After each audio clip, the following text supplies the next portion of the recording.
Good afternoon. Thank you very much for allowing me to participate in this conference. My only disclosure today is that although I'm a vascular surgeon, I am a huge proponent of endovascular first. And I don't think, no matter what I say here, we're going to go back to bypass surgery for treating these patients, at least in the majority of them. So we've talked a lot about CLI today. I want to take a step back, and we've been talking a lot about techniques for how to treat these patients, but it's always useful to be reminded of how sick these patients are. The prognosis of these patients is poor. It's due to the diffuse nature of these arterial obstructions that we're discussing today. They obviously have a lot of concurrent disease, and their mortality rate is quite high. Despite the fact that we are successful at limb salvage, they often don't survive past their first year of diagnosis. There's a huge variation in the amputation rates for critical limb ischemia, and there's also a huge variation in the procedures that we're offering these patients. The locations that are offering aggressive CLI treatment are also the locations that have the lowest amputation rates. So regardless of how we're treating these patients, we're doing overall a pretty good job of it. So I want to take a look at a little bit of the data regarding which therapy is best for these patients. So this was published in American Heart in 2014, looking at data comparing effectiveness of endovascular therapy versus surgical revascularization for these patients. And the basic conclusion was that there's no difference. But the real conclusion was that there is a paucity of high-quality data available to guide us through this clinical decision-making. If you look at all of the problems that we have in vascular disease and all of the particular anatomy that we are treating, we have a lot of randomized controlled trials. We have one for critical limb ischemia currently. It's the basal trial. So obviously we have a limitation in our current data. If you take a look at the nationwide trends over the last bunch of years, CLI has been stable diagnosis. Amputation rates are decreasing. Bypass surgery has been decreasing, and endovascular intervention has been exponentially increasing. So either we're treating more patients with this disease or we're treating individual patients with more therapies. Either way, we are fighting the battle.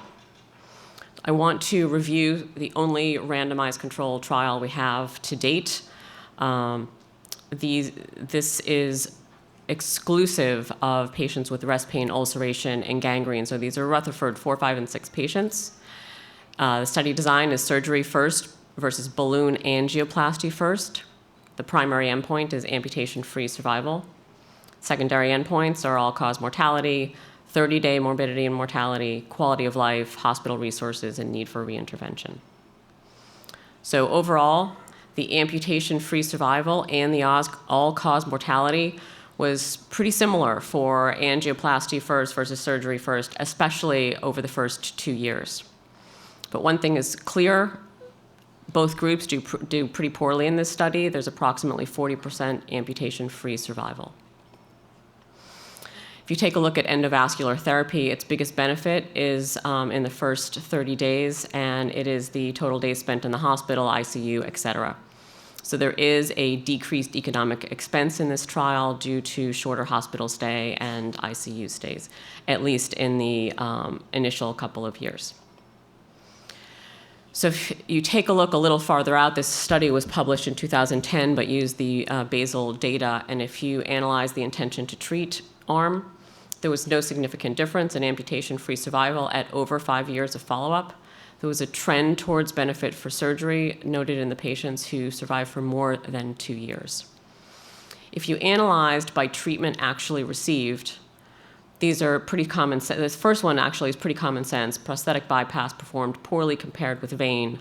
But the other issue that we really haven't been speaking a lot about in these types of forums is that the patients who underwent bypass after initial failed angioplasty did significantly worse than those who were presented with initial bypass first. And I think this is becoming an increasing issue in the era of endovascular first therapy. So there were clear limitations to this trial, especially in terms of the endovascular therapy. It was limited to balloon angioplasty. 19% of these patients were technical failures, which I don't think that we would have today. New technology and experience would have improved these results. And I think the limitations of this study are one of the reasons today why we employ the endovascular first therapy. So I want to take a look a little bit farther into all of this data for lower extremity bypass after failed endovascular intervention. Even in the vascular surgery arena, and I'm sure for all of you also, those of us who treat critical limb ischemia feel as long as we are able to preserve the target vessel, distal target vessel, and preserve a bypass for the future if we need to, we are doing the right thing by offering these patients endovascular therapy. But there are several studies out there to suggest otherwise. This is a study out of JVS in 2011 from the Vascular Study Group of New England. It was a retrospective analysis. At the time, this group included 10 centers. They took a look at almost 2,000 patients who underwent lower extremity bypass, and 603 of them had prior revascularization. So they separated those into patients who had had ipsilateral endovascular intervention or bypass versus contralateral intervention or bypass. And what they found was that the 1-year major amputation rate and graft occlusion rate was significantly higher in the patients who had prior endovascular or open bypass procedures. And this was just at 1 year. And if you take a look at the graphs, over time, this difference becomes more and more disparate. This is a study, this is a European-based study out of Annals for Vascular Surgery in 2015. This was born out of the fact that this particular group employed an endovascular first therapy, and they really wanted to take a look and to see if they were doing the right thing. So they took 213 of their lower extremity bypass procedures, and they parsed it out into group 1 and group 2. Group 2 had failed elective endovascular therapy. And they took a look at early and 1-year major amputation rate and graft occlusion rate, and they came to essentially the same conclusion. The 1-year limb salvage rate was significantly higher in the group that was offered bypass first. This is another trial based out of the same group that had published in 2011, and at this point the registry included 26 centers. They took a look at short-term efficacy and 1-year data, and their target endpoints were reintervention or amputation and male. They showed exactly the same studies. Patients who were offered primary bypass had a higher amputation-free survival and intervention-free survival at 1 year. If they parsed it out versus whether it was bypass or not, they all did equally poorly. So there is an impact to the endo-first paradigm. The bypass procedures that we used to quote fantastic results, I don't think that is any longer the case. The inflow for these patients may be compromised by prior interventions. Distal target vessels sometimes are more distal, and patients are subjected to multiple procedures at a very real cost. So those days of a 90% 5-year patency are over for us, I think.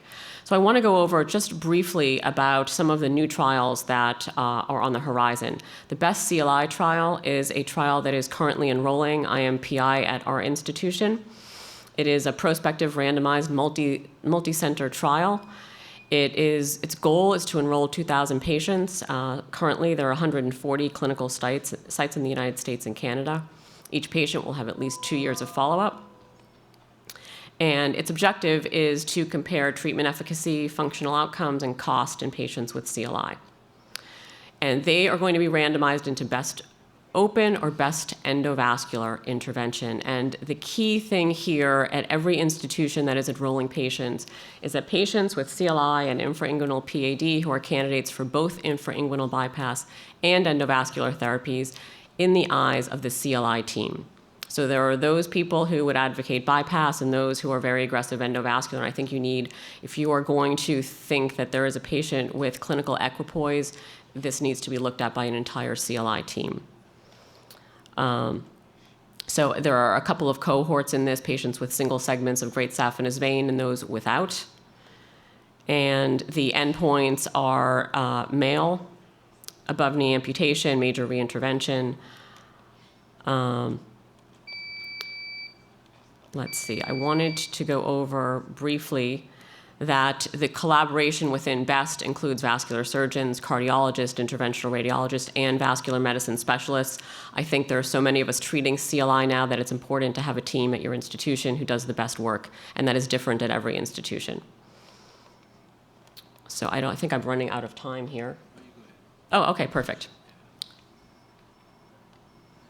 So the reason I put this slide up, this is really for the investigators of the study, but these are team strategies, and what needs to happen at these strategies, I think, is similar for a lot of us at what needs to happen at our institutions, and that's establishment of a collaborative process, engagements of the most experienced, in this case it's investigators, but for our purposes, I think it's the most experienced CLI surgeons and endovascular specialists. There needs to be communication among teams to really decide who is the best candidate and what is the best procedure. So having said that, and this is a multidisciplinary trial, we need to enroll patients in order to get the data. And the enrollment is slow going for a lot of different reasons. I think a lot of us don't think that there is equipoise, but if you look at the data I just presented, I think there's more equipoise than we realize.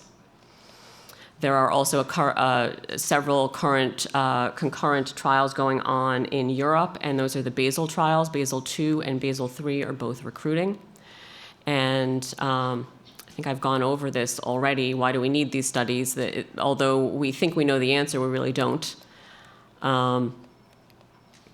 And basal 2 is going to be open versus endovascular therapy for critical limb ischemia patients, specifically with tibial disease.